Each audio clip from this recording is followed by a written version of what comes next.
Bom dia. Bom dia. Então, graças a Deus estar aqui hoje convosco,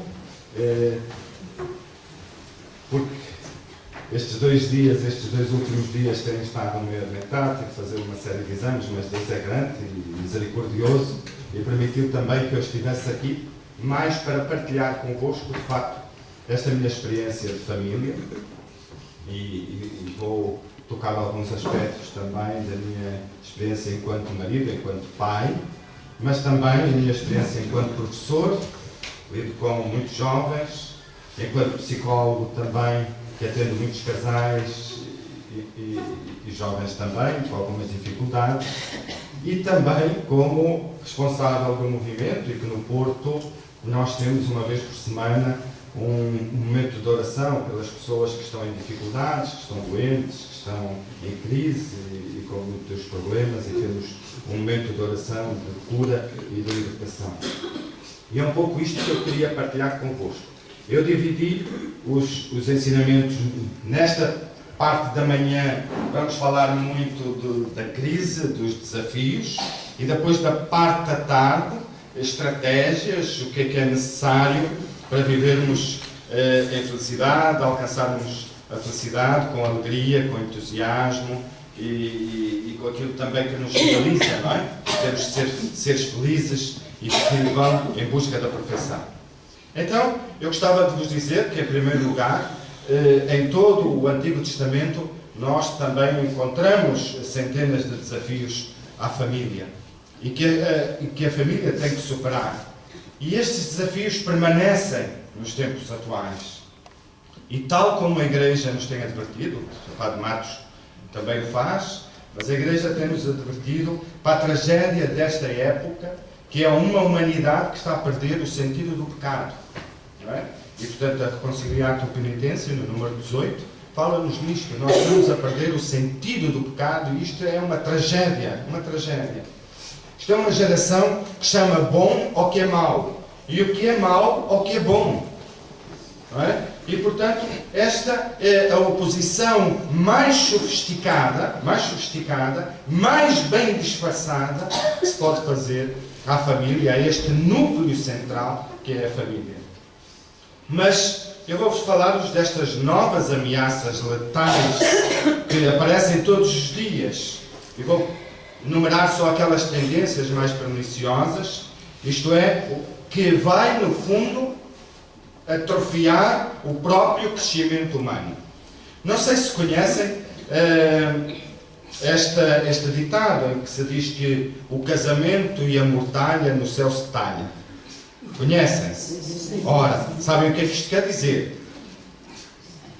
Quer dizer que, numa perspectiva psicanalítica, agora como psicólogo, vou-vos dizer, para nós, isto é uma perspectiva em que diz assim, o céu são as crianças. E que todo o seu desenvolvimento, o casamento, a mortalha é as doenças, tudo aquilo que nos vai levar para o outro lado, é desde criança. Desde criança é que isto surge. É o preparar para o casamento, como é que vamos levar a nossa vida, e depois também tudo o que há de enfermidades, tudo o que há de doenças que nos vão afetando ao longo da nossa vida. Os traumas, as recordações, as lembranças negativas que vão ficando e que depois vão criando em nós medos, vergonha, interferem na nossa autoestima, na nossa autoconfiança e depois vão gerar muitas doenças psicossomáticas que vão enfraquecendo o nosso corpo e são elas que depois nos vão levar deste mundo. Vão ver? Toda a nossa história começa desde cedo, desde criança. Tudo se talha. Não é pensarmos que depois no estado adulto é que vamos fazer e vamos compor. Não, é desde o início. E daí ser importante, porque estão aqui muitos pais, muitos avós, termos noção de que tudo isto começa no primeiro momento da infância. E então, nós Estamos a viver uma cultura do supérfluo, isto é, do secundário. E aí torna-se extremamente difícil uma linguagem que toca as pessoas. Não é? Vivemos num mutismo, numa linguagem sem encanto. E, portanto, o que nós vemos é que cresce o interesse pelo exótico, pelo oculto e pelo irracional. É extremamente difícil nós passarmos uma linguagem de Deus, uma linguagem com estes valores e uma linguagem com encanto. Porque os próprios filhos depois dizem: deixa-te lá disso, isto é ultrapassado, é antiquado, e nós não conseguimos. Vejam bem que é mais fácil as pessoas acreditarem numa treta da telenovela. Acontece até de apanharem aí o ator e darem-lhe uma tareia porque ele foi indecente com a rapariga. E as pessoas acreditam mais depressa numa grande mentira, porque eles depois das filmagens vão beber um cafezinho e está tudo bem, porque aquilo é uma grande mentira. E nós que temos a verdade, temos medo e vergonha de a transmitir. Portanto, é mais fácil passar aquilo que é duvidoso, aquilo que é exótico, aquilo que é estranho, do que a verdade, e passá-la com uma linguagem de encanto que consiga tocar o íntimo das pessoas. Mas vivemos também numa época em que impera um egoísmo individualista. Não é? Os pais dão pouco de si aos filhos.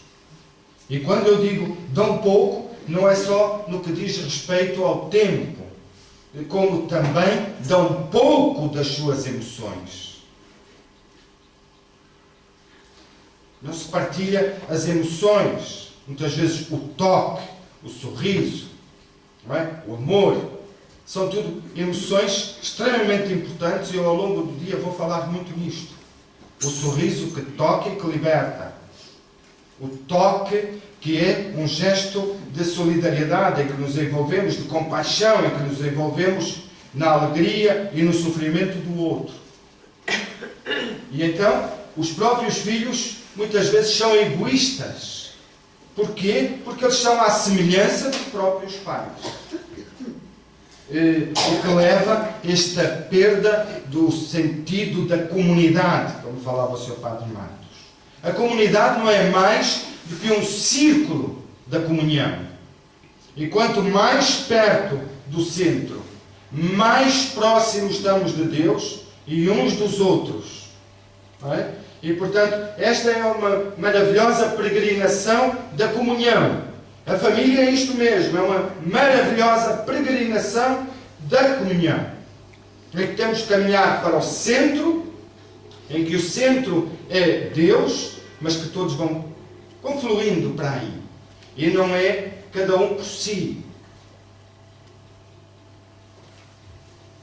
Eu não quero repetir, trago tudo assim, mas vejam até hoje as refeições.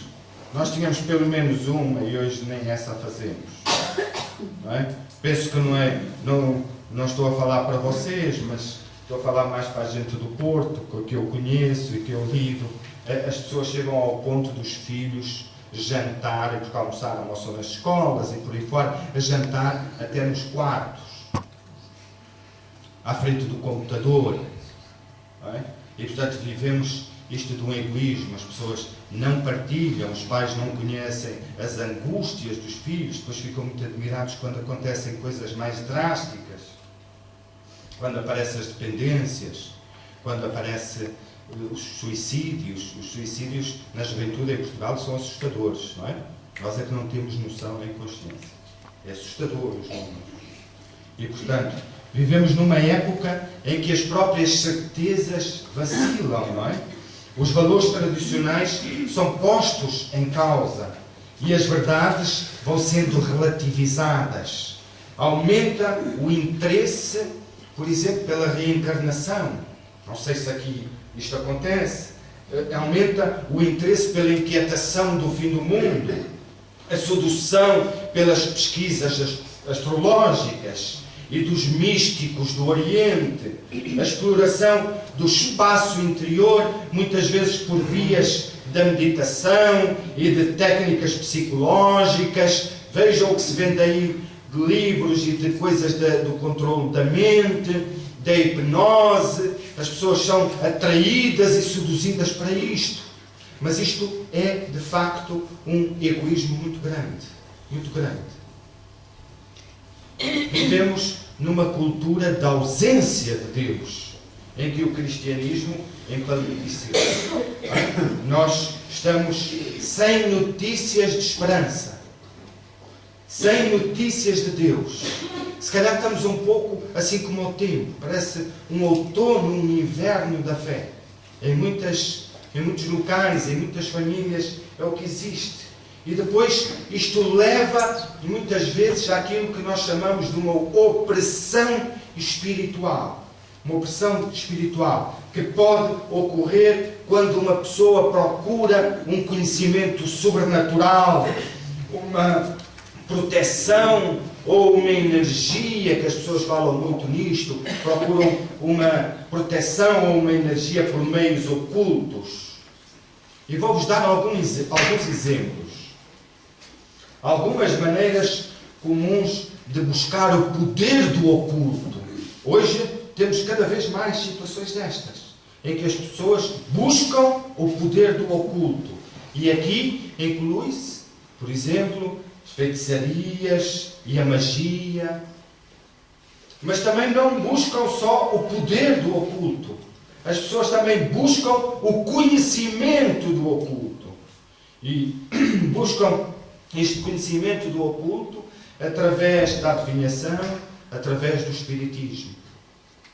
E o espiritismo, na consulta dos espíritos ou os mortos para saber ou obter alguma coisa, não é?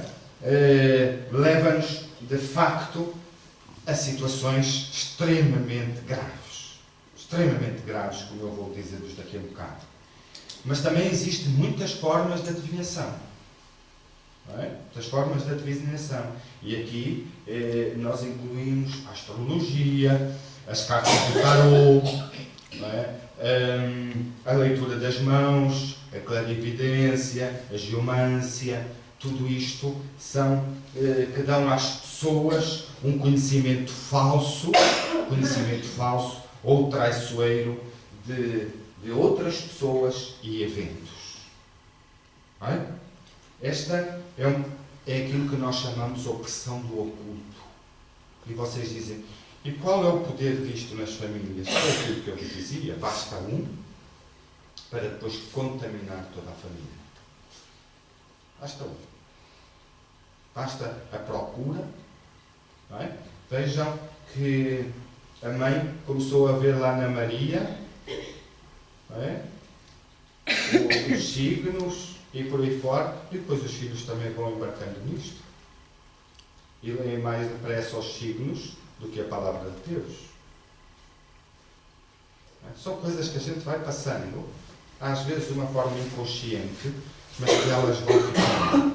Se nós tivéssemos este hábito de ler a palavra para ver o que o Senhor nos quer, era muito mais enriquecedor do que procurar nestas adivinhações, nestes signos, nestas leituras das mãos, nestas coisas que só nos levam a engano.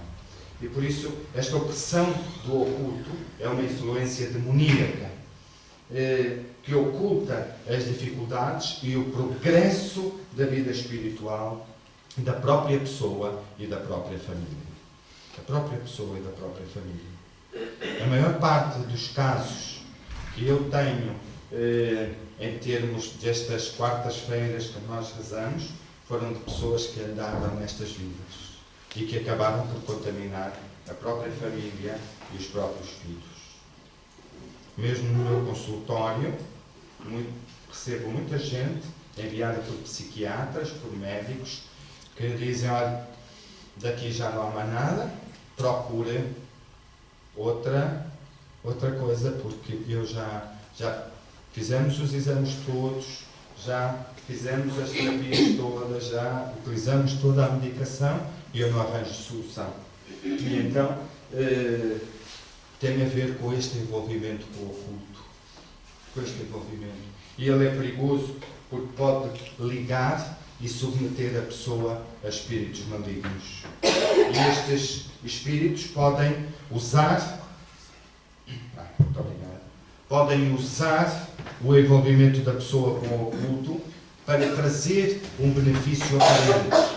Trazem um benefício aparente, apenas para levar a pessoa a uma escravidão espiritual mais profunda. Num primeiro momento as pessoas até vêm encantadas. Ele disse-me exatamente aquilo. É verdade o que se está a passar. É verdade. Mas há exemplos, podia-vos dar imensos exemplos, mas, por exemplo, uma rapariga que estava doente, uma menina, e que alguém lhe deu, por exemplo, foram umas pessoas destas, deram-nos uns amuletos para trazer ao pescoço, e a rapariga até melhorou. Disseram que o mal estava numa pessoa de família que vivia ao lado e, portanto, fizeram para lá umas rezas e mais umas coisas e aquilo, e a menina até melhorou, sabe? Só que depois, esta doença que parece que desapareceu assim por artes mágicas, a rapariga, passado algum tempo, cai numa depressão profunda, parou de sorrir e teve tentativas de suicídio. A família ficou mais destroçada do que estava e, acima de tudo, depois ainda ficou com um problema sério e grave. Sabem qual foi? Foi de não conseguir perdoar e esquecer àquela pessoa que achavam que lhes tinha feito mal. Porque lhe tinham dito, olha, é a tua cunhada que te quer mal. E depois as pessoas interiorizam isto e ficam contra as outras pessoas. Não é? E criamos aqui um regime defensivo e duvidamos de tudo e de todos. E a confiança desaparece. Porque achamos que está toda a gente contra nós e que o nosso mal vem destas pessoas. Que nos são próximas e que... percebem? Portanto, esta questão dos amuletos, estas questões de ungentos enfim. Bem, causas destas opressões, para vocês terem cuidado e alertarem também, não acredito que nenhum de vocês ande por estas vidas e faça isto. Isto é lá no Porto, que eles são tremendos, isto é medonho, no Porto é que é medonho. Vocês até devem pensar assim, e vem ele falar-nos destas coisas, a gente até nem sabe nada disto, isto aqui não existe, mas pronto, eu venho falar daquilo que eu sei, daquilo que eu conheço, daquilo que eu lido, daquilo que me preocupa, não é? E vejam algumas das causas destas opressões que nos impedem verdadeiramente de viver a vida e a vida em abundância, de viver a felicidade que Deus quer para cada um de nós, não é? Deus deu-nos pessoas para estarem ao nosso cargo, para nós orientarmos, para nós educarmos, para vivermos em felicidade, não é? Partilharmos estes momentos que temos, este dom da vida, mas é para partilhá-lo na alegria e alcançar a perfeição e a plenitude. Então, algumas destas causas são ações que convidam os demónios, não é? E muitas vezes incentivam estes laços espirituais. Por exemplo, nós encontramos muitas vezes no Porto, que vos pode parecer estranho, mas mesmo até gente nova, gente muito nova, a fazer consagrações ao demónio. Consagrações ao demónio através da música, das roupas, e eles mesmo intitulam-se satânicos.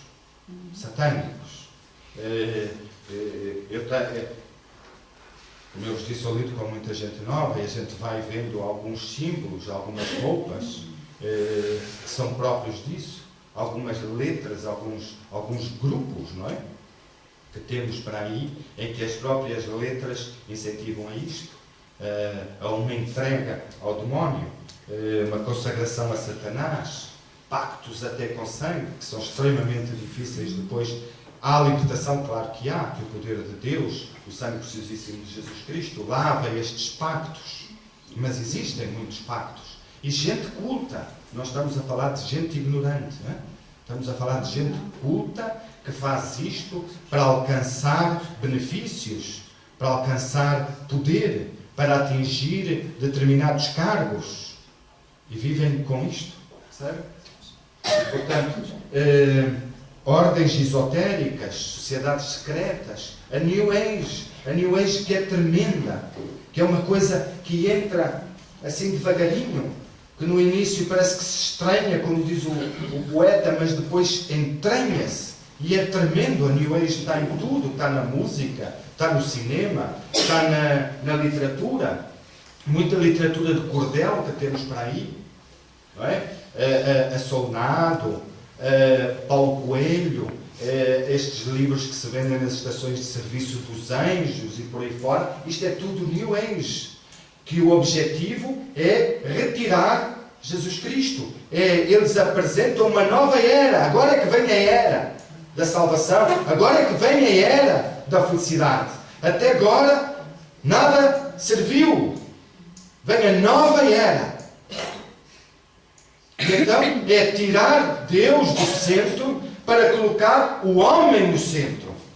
E nós, é que a felicidade está ao nosso alcance. A felicidade depende de nós. Deus, arrume lá isso que não serve para nada. Somos nós. E então têm aparecido imensas coisas às vezes que vocês até nem imaginam. Muitas destas filosofias, por exemplo, dos alcoólicos anónimos, mesmo da toxicodependência, dos 12 passos, é tudo isto. O homem está no centro. Eu consigo. Eu posso. A felicidade só depende de mim. O poder está em mim. Não é? Vejam, lembram-se do filme da Guerra das Estrelas? É um filme muito antigo. Eu fiquei surpreendido, porque isto é um filme de ficção científica. Estava com a minha filha mais velha e estávamos a falar, e estávamos a ouvir, e ela anda em medicina e às vezes temos assim umas conversas muito engraçadas, e diz-me ela: pá, não é possível. Então, isto é um filme, e é a 7ª religião em França. O GT. Sabem qual é o lema? A força está contigo. A força está contigo. Portanto, nós é que temos força para vencer. E depois, sabem o que é que acontece? O que acontece é quando há um fracasso, quando há um deslize, e nestes sistemas dos alcoólicos e mesmo da toxicodependência, os resultados são desastrosos. Desastrosos, nem se diz. Mas é gastar dinheiro, gastar às famílias, ao Estado. É um desastre. Porquê? Porque há uma recaída e a pessoa interioriza: eu não consigo. Eu não consigo. Eu sou um fracassado. Eu não consigo. Pois, se ele está no centro, ele é que pode, ele é que consegue. Se não consegue, ele de facto é um miserável, é um desgraçado. Não é? E a nossa perspectiva é que em Deus tudo podemos. É na fraqueza que somos fortes. É na pobreza que somos ricos. É naquilo que desconhecemos que somos sábios. Tudo em Deus e por Deus. Não é? E portanto, estas coisas, de facto, a nova era é tremendo. É os símbolos que as pessoas vão utilizando, símbolos às vezes que trazemos bem perto do corpo. Nas cruzes, então, é um Deus nos acuda. É um Deus nos acuda, porque a ourivesaria aproveitou-se de tudo isto, que vocês nem imaginam. É cruzes de cabeça para baixo, a menosprezar Deus. E aquilo até é muito bonito, em termos estéticos, mas nós estamos a mostrar aos outros a derrota de Cristo. Pô-lo de cabeça para baixo, de pôr ali uma série de bugigangas à volta de Cristo, Por exemplo, a Rosa Cruz é uma sociedade mística e que usa muito, tipo, umas bugigangas, umas joias, tudo ali à volta de Nosso Senhor Jesus Cristo, para não focarmos em Jesus Cristo, mas focarmos no supérfluo, no que anda à volta. É as âncoras, é pôr tudo ao contrário, não é? Pôr a cabeça ao contrário, pôr os pés cruzados ao contrário, é pôr o lado ao contrário, percebe? Fazem tudo ao contrário. E vocês dizem, isto tem impacto. Claro que isto foi feito para ter impacto negativo nas pessoas. Isto não é feito de uma forma leviana. Não é? Já se chegou até a dar terços em Fátima com este objetivo. Exatamente. Para levar à destruição, minar as pessoas. E basta ir um contaminado, que depois esse vai andar mal-humorado com a família, vai estar sempre a resingar, vai estar sempre a pôr em causa, vai estar sempre a azucrinar, e as pessoas não sabem, e basta um para depois deixar toda a família em estado de choque, deixar toda a família empolvorosa.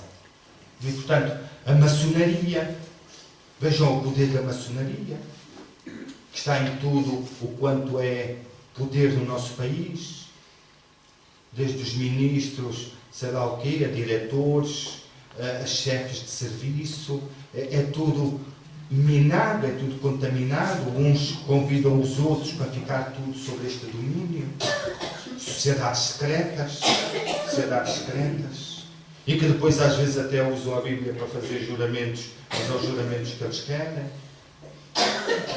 Brincam com isto, mas depois levam muito a sério a influência deles no poder. Querem dominar tudo e todos, e já vimos onde é que isto nos leva. À corrupção, não é? É tudo, vale tudo, ao ponto da gente até ouvir as pessoas dizer, é corrupto, logo que ele faça umas coisinhas, qual é o problema? Olha, precisa que ele faça algumas coisas. As pessoas já não se importam, ou então que roube pouco. Não é? Já estamos nesta, já relativizamos as coisas, não é? Já relativizamos. E, portanto, são situações de facto tremendas. A práticas espirituais, estas energias orientais, eu se calhar agora vou incomodar-vos um bocado com isto, porque isto no Porto nós encontramos, eu já tive algumas discussões sérias, porque nós encontramos isto nas paróquias. E eu estou a dizer-vos isto porque eu também já passei por estas situações. Eu, quando era mais novo, também andei lá. E sei onde é que isto nos leva. Eu sei. E, portanto, eu fui dos primeiros e sofri muito, mesmo dentro da igreja, quando alertei para isto e quando entrei neste combate há 10 anos, não é de agora, há 10 anos. Porque já sabíamos onde é que isto nos ia levar. Onde é que isto nos ia levar. Não é? É que nós temos ministros extraordinários da comunhão que frequentam o Espiritismo. Nós temos catequistas que vão aos curandeiros. Não é? E temos estas práticas, vão mais depressa à yoga, a uma meditação transcendental, do que vão a uma adoração. Eu às vezes até digo, vão ao terço. Porque o terço, como é uma oração repetitiva e tem uma determinada cadência, não é? Vai ser para aquele nível, pode nos levar a um estado de êxtase, um estado para lá. E que se nós controlarmos depois a nossa mente, porque qual de vocês está a rezar o terço e muitas vezes não sai de lá? Vocês estão sempre concentradinhos. Se estão, são santos. Não estão. Eu também não estou.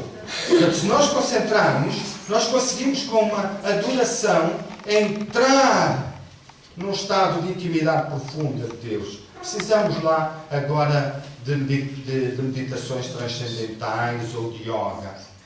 Eu, se estiver numa meditação, numa posição confortável e pedir Que Deus, até através da minha respiração, que Deus vá entrando naquilo que me faz falta, que o ruá, o sopro, entre com alegria e que saia a minha tristeza, que entre com paz e que saia a minha inquietação, que entre com pensamentos positivos, pensamentos bons, que saiam de mim os maus pensamentos, que entre palavras de sabedoria e que saia de mim aquelas palavras que eu estou mortinho para dizer àquela pessoa, mal encontro.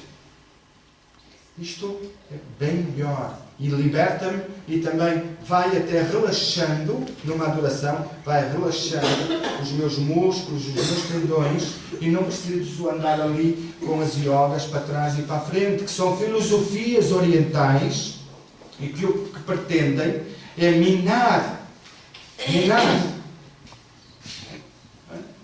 E depois nós perdemos o sentido e depois já é uma caldeirada. Acreditamos em Deus, mas acreditamos na reencarnação e em que, percebem? E depois nas outras vidas, e ouvimos muitos católicos a falar do karma, e karma para trás, e karma para a frente, quando nós somos pecadores perdoados. E portanto, são o Tai Chi, os mantras, o Zen, o Reiki, a abertura dos chakras, o Reiki. Vejam que conseguiram a aprovação da Organização Mundial de Saúde. Nós hoje temos isto no Hospital de São João. Pessoas que vão lá e que, lá está, New Age.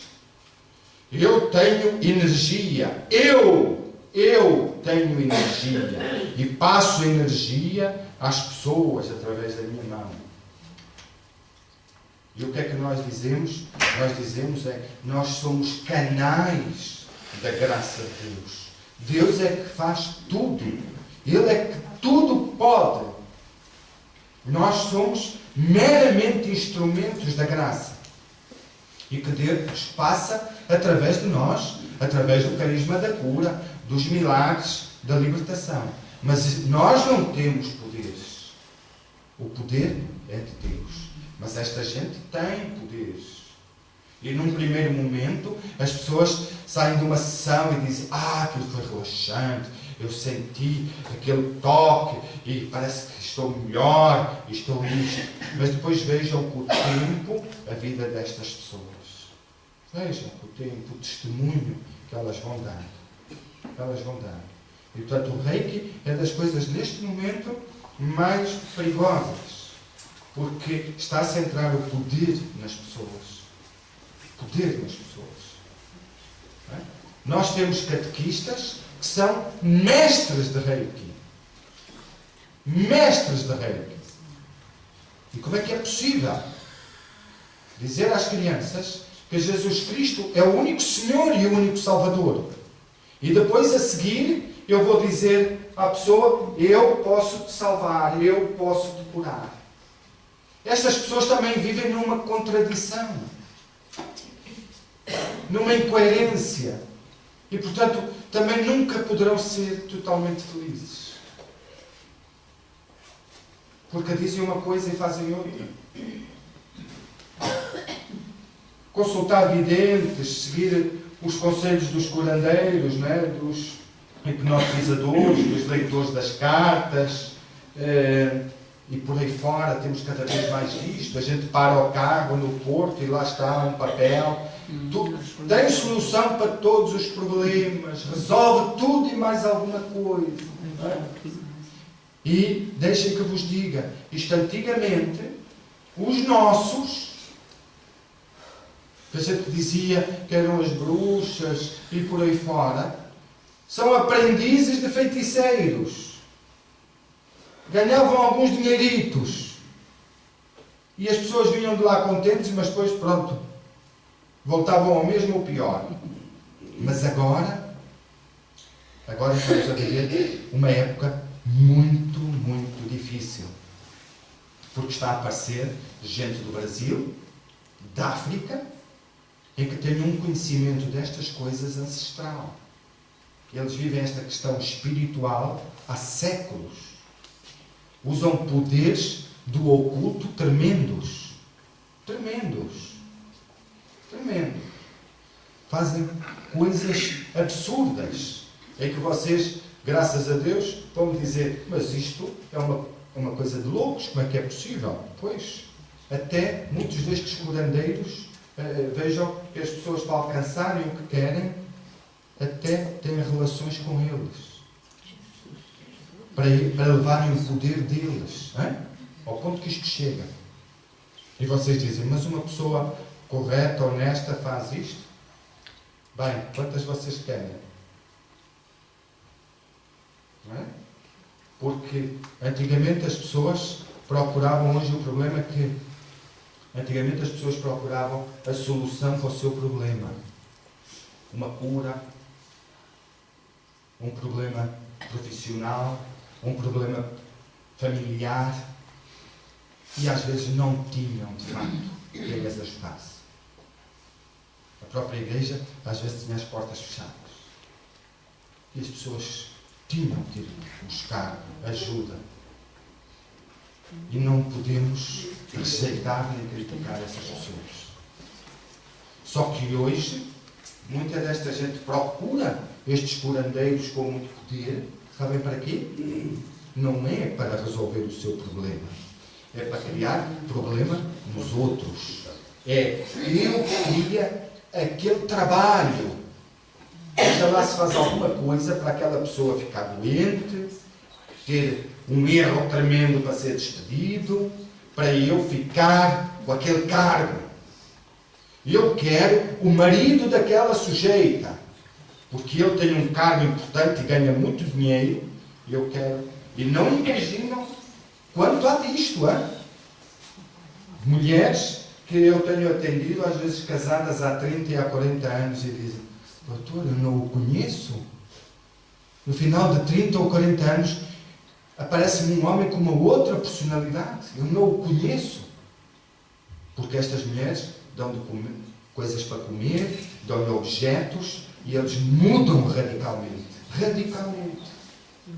Não querem saber nem da mulher, nem dos filhos. Deixam as mulheres e os filhos ao abandono, saem de casa. E vão com as outras. Percebe? Hoje é para fazer mal aos outros. Não é para resolver o seu problema.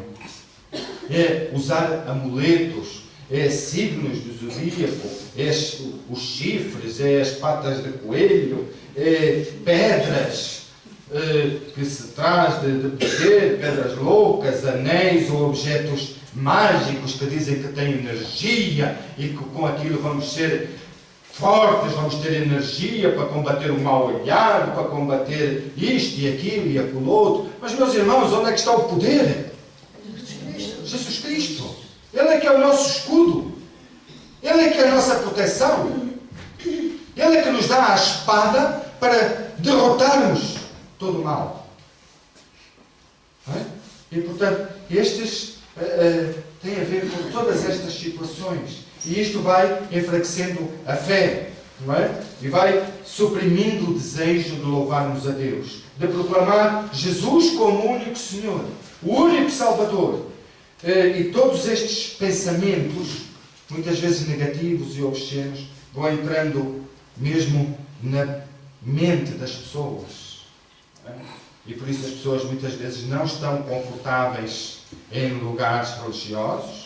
Depois dizem, eu fico inquieto quando estou em lugares religiosos, tenho muitos pensamentos obscenos durante a Eucaristia, e quando é a comunhão fico empolvorosa, não consigo estar numa Eucaristia em paz, parece que vou desmaiar, começam a faltar as forças. Não é? Tudo isto vai passando, não é? E daí este envolvimento vai muitas vezes levando a perversões sexuais, vai levando ao alcoolismo, à droga, à violência contra as pessoas mais queridas. Às vezes somos muito violentos em termos de palavras, em termos de atos. Vai levar à depressão, às tendências suicidas. Tem tudo a ver com... há outras causas, claro que há. Eu não digo que as dependências, a violência doméstica têm a ver tudo com a opressão do oculto. Não, mas muitas delas, não tenham dúvidas, que vêm daqui. Muitas delas têm a ver com isto. E outras não têm a ver diretamente, mas têm a ver indiretamente, porque se passou desde criança tudo isto. Passamos às crianças tudo isto e elas foram sendo formadas neste ambiente. E, portanto, ficai atentos a vós mesmos, para que o vosso coração não se deixe seduzir e não vos desvieis para servir outros deuses, prostrando-se diante deles. Diz-nos no livro do Deuteronômio, no capítulo 11, versículo 16. E, portanto, neste mesmo livro do Deuteronômio, Deus proíbe, não é? Proíbe estas práticas, porque elas representam uma recusa para confiarmos em Deus e uma tendência para manipular as nossas forças espirituais para outros fins. O próprio, no Deuteronômio, capítulo 18, versículo 10 a 12. Também o próprio Catecismo nos diz claramente que estas são práticas pecaminosas, mesmo quando feitas para restaurar a saúde. Mesmo quando feitas para restaurar a saúde, são práticas pecaminosas, diz no número 2117. Podemos nos libertar disto? Podemos, meus irmãos. O que é que podemos fazer? Olha, isto é feito através de uma oração forte em nome de Jesus Cristo, em que a pessoa que tem estado envolvida com o ocultismo deverá fazer ter esta vontade de conversão, esta vontade de largar tudo. Não é de ter uma fé absoluta, mas é de ter esta vontade de deixar e uma oração forte. É reconhecer os pecados que estão relacionados com tudo isto, deste ocultismo, e confessá-los ao Senhor através da reconciliação, do sacramento. É jogar fora ou queimar qualquer símbolo ou livros relacionados com este ocultismo que a pessoa possa ter lá em casa.